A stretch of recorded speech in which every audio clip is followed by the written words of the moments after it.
एक समय की बात है। एक गांव में एक गरीब लड़का रहता था। उसके पास कोई संपत्ति नहीं थी, लेकिन वह अपने माता पिता के साथ बहुत प्यार से रहता था। उसके पास एक चिड़िया थी जिसे वह बहुत प्यार करता था। चिड़िया उसके साथ हर रोज खेलती और गाना गाती थी। एक दिन लड़का अपने दोस्तों के साथ अपने गांव के पास एक जंगल में खेलने गया। जब वह वापस लौटने के लिए लौटा तो वह देखा कि चिड़िया अपने पंख फड़फड़ा रही थी और डर की आवाज निकाल रही थी। चिड़िया को एक जाल में फंसा हुआ था। लड़का ने तुरंत चिड़िया को बचाने का प्रयास किया, लेकिन वह अपने आप को जाल से बाहर नहीं निकाल पा रहा था। फिर उसने अपने दोस्तों से मदद मांगी, लेकिन उन्होंने भी कुछ नहीं किया।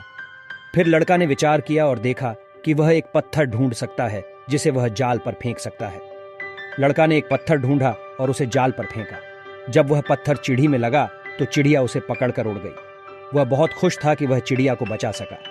जब वह गांव वापस लौटा तो उसने चिड़िया को बंद करके रख दिया।